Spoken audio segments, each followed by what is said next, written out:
Welcome to my show. I am Dr. Angelika Christie, your host of the show, Your Radiant Life After 45, skills for healthy, happy, and prosperous women. I believe in a world where women are cherished and thrive. And with over 25 years of professional experience as a naturopathic doctor specializing in healthy aging and as a lifestyle and relationship coach, I share my heart and my knowledge with my vast personal life experience. If this sounds good to you, be my guest here every week on this day of the week, every Saturday, 3 o'clock Eastern Time. So let's begin. Today I want to talk about one of the pillars of health. First of all, I believe there are basically 3 pillars of health. We all know that nutrition and exercise are important, even though some believe that exercise is mainly there for a strong and flexible body and to lose weight or body fat. That is somewhat correct.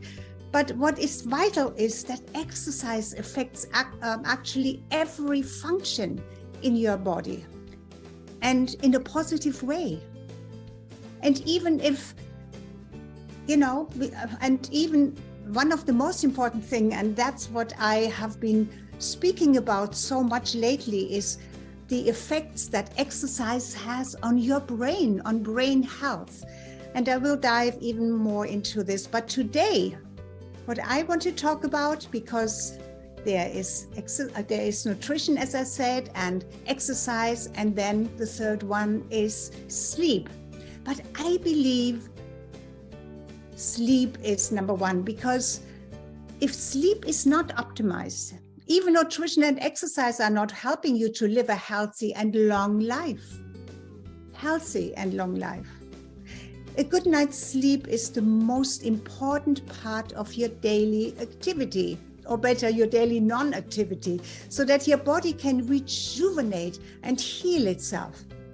And that makes sleep the number one pillar of health in my books. And that's why I want to start with that today. So here's the fact. As we get older, we have more challenges in getting a good night's rest. Now, whatever I say is not true for everybody. There are always exceptions. People are getting older and sleep like a baby, like my husband. But I think even for women, because of the hormonal changes when we get older, it's a little bit more of a challenge. And because of the stressful time that we live in, even younger people have issues with restful sleep. And not just the stresses on the outside world, but what's in their hand, their electronics. In the past, you had the parties going on in person, and maybe you lost sleep over that because you were dancing all night. But today, it's so much of an issue with their electronics. And there are some games where they actually play a different role, an altered ego, and they become somebody else, maybe an elf, maybe an elf, or maybe a hero, or even an animal. So they become a superhero.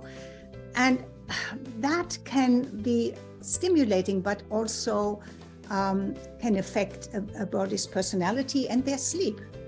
So since all of this is possible today, we do not really know what the long-term changes in the brain will be, or how it will affect health and behavior on a long, after decades and decades, because this is all relatively new, that what's going on in our electronics and what we can do with virtual reality and all of this. So, but today I want to speak about sleep. How can we improve our sleep? Because it is so important that the brain rejuvenates itself and makes sense of whatever it has taken in during the day, right? Sorts things out, so to speak, and also gets rid of accumulated junk. And sugar is just one part of that accumulated junk that the brain needs to flush out. But anyway, something came to mind, but maybe I mention that a little bit later. There is something else that interferes with our natural biorhythm, and that is artificial light. So if we stay up late into the night because we have this artificial light, melatonin is not released. With light and also being on our electronic devices, that really suppresses melatonin. And it prevents us from sleeping when we should sleep for all the necessary actions that take place in the brain. When we are at rest, the brain is actually very active. But anyway, that means that melatonin is released when it's dark, right? That's the basics. But we want to improve the quality of sleep. And here are some suggestions. You may know some of them, but sometimes we need to hear things over and over again so that we actually not just say, I have heard that before, but make the changes. Okay, so room temperature. So they say, science says, or those who have studied it say that the ideal room temperature for sleep is between 60 and 70 degrees. Wow.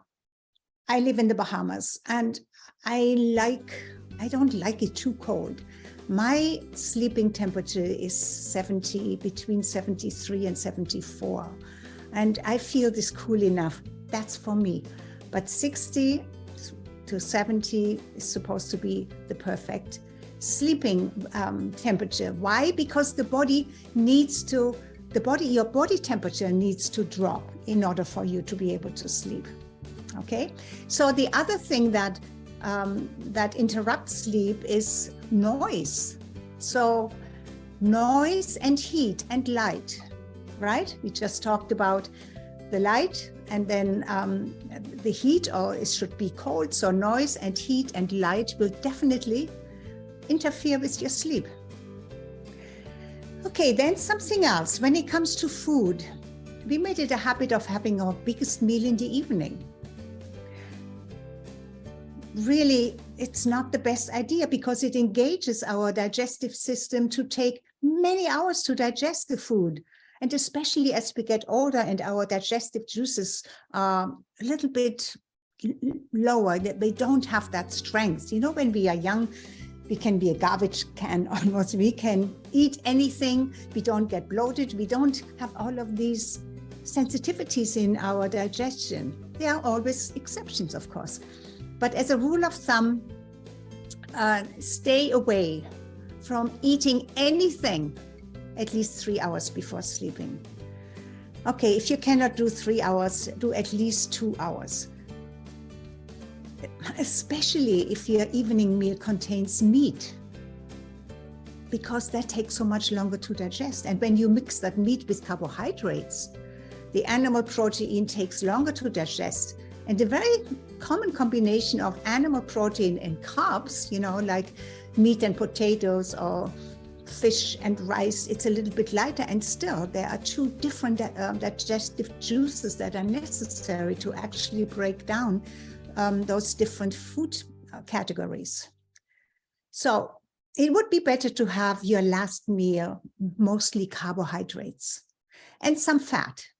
Well, when I say mostly, I mean really only carbohydrates and fat. So don't mix animal protein into it. Yeah. And maybe if you like animal protein, move it into the midday. What about that? Okay, so something else, another culprit that makes us believe would help us sleep is having a glass of wine or some alcohol. And I know how it feels. I love to have a glass of wine with my dinner. It just tastes nice and it relaxes me. And therefore, I tend to believe that a glass of wine helps me even fall asleep. And actually it does. But here is the problem. It helps you fall asleep, but it is not conducive to keep you asleep. So, and then upon maybe you wake up a couple of times in the night, or you toss and turn. You just don't get into that deep sleep, that you should get at least 3 or 4 hours in the night, really deep sleep. Alcohol disrupts that, which then, of course, lessens the quality of your sleep. That makes sense, right? Another thing that alcohol does, maybe not for everybody, but I found for many of my clients and for myself as well, alcohol can increase your heart rate, which should actually drop when you sleep. You don't have a super light or low quality sleep when your heart rate is up, like close to the heart rate that you have during your waking time, during the day. And of course, that fluctuates a lot during the day. Your heart rate fluctuates when you rest and sit down. It may be in the 60s or whatever, and when you exercise, it could go high, 120, 130, even 140 or 50. But during the night, that shouldn't happen, those fluctuations. It should be a much lower heart rate. So this means you do not wake up refreshed but groggy in the morning, even with moderate alcohol consumption. I actually spoke about what alcohol does to your brain and your body in my last episode. So if you're interested in that, look it up, because it's in the archive, so you can access it and watch it. So there are always variations again, but the ideal sleeping heart rate is usually between 50 and 60 beats per minute. If it is 70 and up, you will probably not sleep well. You feel as if you have worked throughout the night when you wake up in the morning. But what I share here again is not set in stone. There are always exceptions. Still, there are few, like my daughter, whose heart rate is higher than normal, while my heart rate is a bit under the norm, under, what is normal. But then also I'm so much older. And also when people work out a lot or work out hard, their cardiovascular output is higher, and also maybe their heart rate viability is higher. So their heart rate can go up, but it can also come down very, very quickly, which is actually a sign of health. So our heart rates tend to get a little bit slower as we age. Compare your heart rate with that of a baby or even an older child, and you will find that your heart rate is slower. Well, at least if you are over 50 or 60 or in 70 or 80s, it doesn't go slower as you age, but how high the heart rate of a baby is, and even children, and how compared to the mature adult. And here are a few other things you can do. When you are in bed and still find that your mind is going and can't get to that delicious drowsiness that is the precursor to sleep, there are some sleep aids like brainwave inductions. I have such an application on my iPhone that creates certain frequencies. And if you don't have that, you can create your own frequency that activate your parasympathetic nervous system, which calms everything down. Your melatonin, parasympathetic nervous system, they work together, while cortisol and your sympathetic nervous system, they act for you during the day. But anyway, what you can do if you don't have that induction of frequencies that I need my iPhone, my earphones to really have that perfect left side of the brain or left or right ear. When this comes into your brain, there is a certain, not only the wave, but how it hits your left or your right side of the brain. So if you don't have that, you can induce it yourself with breathing, slow breathing. I will talk about breathing another time, but you know that when you slow down your breathing and the exhalation is longer than your inhalation, you activate your parasympathetic nervous system and you calm down, yeah? And also lower your heart rate that way. So the frequency for deep sleep is delta, which has a wave frequency of 1 to 4 hertz. So it's slow. It's a very long, slow wave. A relaxing and peaceful frequency is 432 hertz and would be ideal for maybe an hour before sleep. We get into that peaceful frequency when we participate in yoga or gentle stretching, or even, the slow breathing will get you there. And of course, meditation. So let me just tell you, even though your body is at rest during the night when you sleep, your brain, that part of your body, your brain is very active. It's not with thinking, but with cleaning up, housekeeping, so to speak, cleaning up accumulated toxins that have, lodged themselves into your brain. A lot of that comes from sugar. That is why sleep deprivation is one of the known dangers of developing dementia and Alzheimer's disease, among others.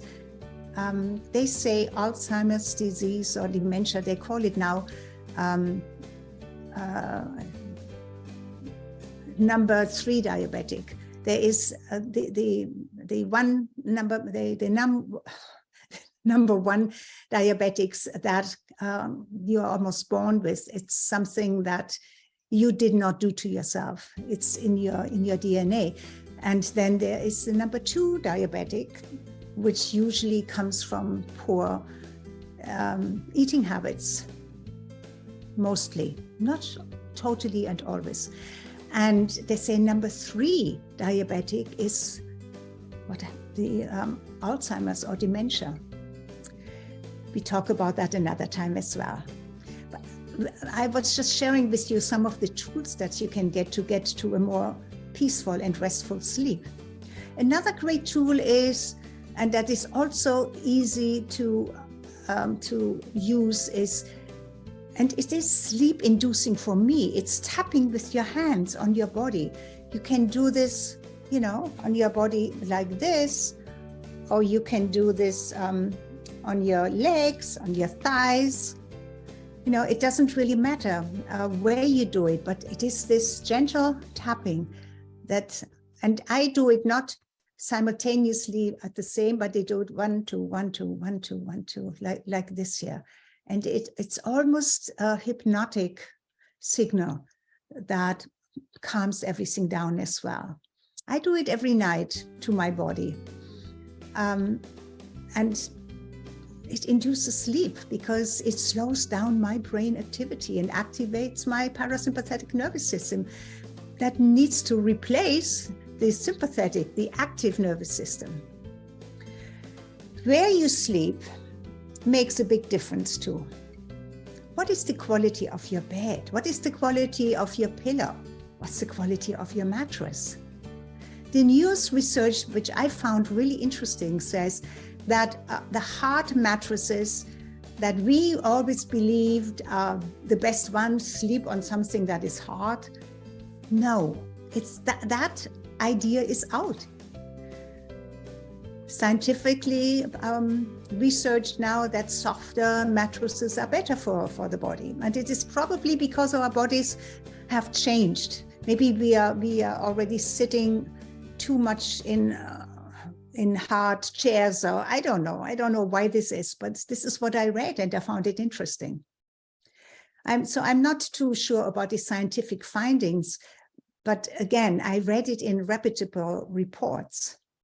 And actually, I prefer softer, not too soft, but a softer mattress. For my body, it feels better. Of course, there is no rule. It's a very individual choice. You must try it out and see what works best for you. So it's by personal trial and error. So I also, what I did for myself that made my sleep more restful is I raised my mattress at the head and foot end with 2 yoga blocks under the mattress. I still have those yoga blocks when I used to teach yoga. And it just raises the head side and also the foot side, just about that much. I would say, how much is that? Half a foot, little 3/4 of a foot. But I'm still hoping to buy an electric bed at some times where I can just regulate the lift on both ends. I'm also curious about the mattresses that have some heat regulation, if that really works. You know, wouldn't it be great to have a pillow or a mattress that actually cools you a little bit down? I mean, as I said, I live in the Bahamas, so for me, it's cooling down is more important than if you live somewhere in the far north and it's cold all the time. You may want maybe to have a little more heat in your mattress. All very individual. But when you realize that we spend around half of our lives in bed, what could be worth more to spend money on so that you have maximum comfort and the best sleeping environment? I still have not convinced my husband to pay, you know, like over $10,000 for a new bed, but I'm working on it. Okay, then what about your sleeping position? What is your sleeping position? And even though we usually move unconsciously in our sleep, the position you take to fall asleep kind of matters. I used to sleep on my side. I used to sleep on my right side, sometimes on my left side. But I found that falling asleep is easier for me when I'm on my back, but not just on my back, but I do certain things. What I do is I have a little discomfort and pain in my left hip, and I alleviate this with this kind of position. I lie on my back and I have a firm, smaller pillow under that hip. And then of course I put one under the other hip because, you know, you don't want to be lopsided. And it really, really helps. So I don't have pain in my joint when I wake up or are woken up because pain comes from that side. So I fall asleep on my back, right? With my upper thighs open and a pillow under my left hip. And then I gently tap the inside of my thighs for about 2 minutes or so while I count back from 100 to 0. I do this while I also listen to the delta brainwaves, the induction that I set a timer for 20 minutes. Baby, I'm in La La Land in about 20 minutes, latest. So we already spoke about the stimulant alcohol and how it may help you fall asleep, but does not help you stay asleep. Another stimulant you must be aware of when it comes to your sleep, of course, is caffeine. And yes, caffeine is not only part of coffee, but also part of teas, energy drinks, sport drinks.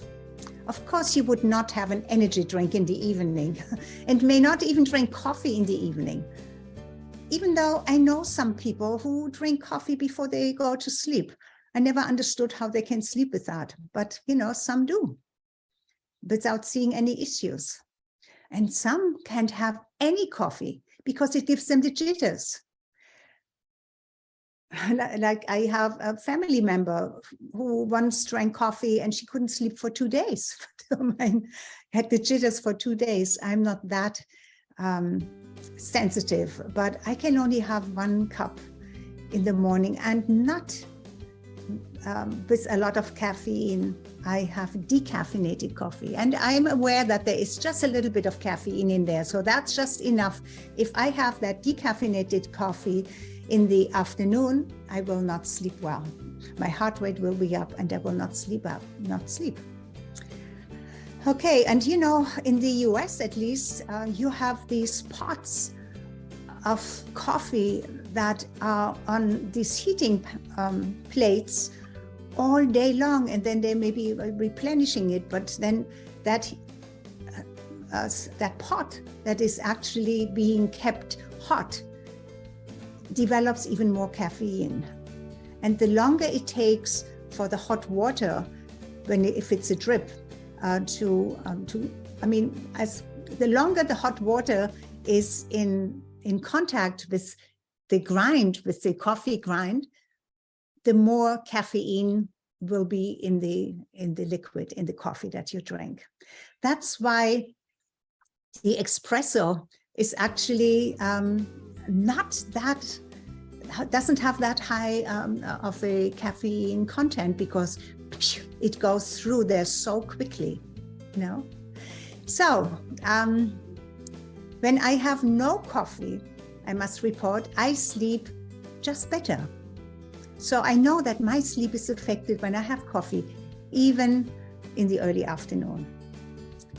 Maybe most become so conditioned that their tolerance for caffeine becomes higher and higher. We know this, our tolerance always goes up for anything that we use for a very long time. We know it from medication, for painkillers. If you just needed one capsule after maybe a year or whatever time frame it is, to get the same effect, you need more. And so it's the same with any substance. And caffeine is a stimulant. It's a substance that is supposed to be good for you, but not for everybody, right? So having said this, the issue with coffee is a personal choice, right? And just like your mattress, you must find out for yourself if you can continue or need to stop drinking coffee altogether. If you drink herbal teas, some are stimulating even without caffeine. Some teas are stimulating because of the natural ingredients of the flower. There may be a natural stimulant in there. Or if you use seeds or leaves from which the tea is made of. So here is another interesting way to support your circadian clock, which is your own biorhythm that nature has built into the biology of every mammal. It induces, and it includes us humans as well, and it induces wakefulness and sleep. And I learned that from Dr. Andrew Huberman, a neuroscientist and professor of neurobiology and psychiatry and behavioral sciences at the Stanford University School of Medicine. So here is what he says we should do every day as possible. Okay, and since I have only 2 minutes left, I will have to end with that, even though there is so much more I want to share with you, but I will share it in the next episode, okay? But here is something you can do. Go outside and watch the sunrise. Or go outside and gaze into the rising sun just for a few minutes. If it is later, of course, never look directly into the sun unless it's just above the horizon and maybe in the first 15, 20 minutes, maybe 30 minutes. But not, after it has already that strong light, because it can damage your eyes.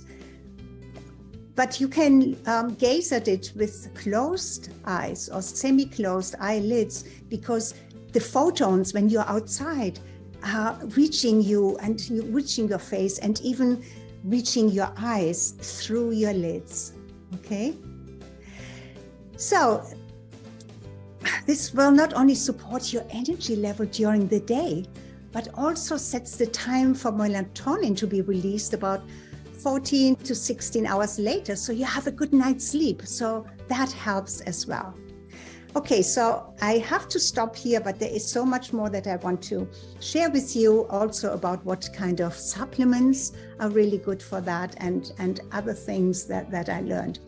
So ending with this today, please make sure to also watch next, or maybe come and be with me next Saturday. I am always so appreciative and really enjoy having you here with me. And when you're live with me, that stimulates me, and that gives me even more joy. But also know that you can always see the replays in the archive. All right. So as I say, my gratitude to you, and let's come together again next Saturday. Bye-bye for now.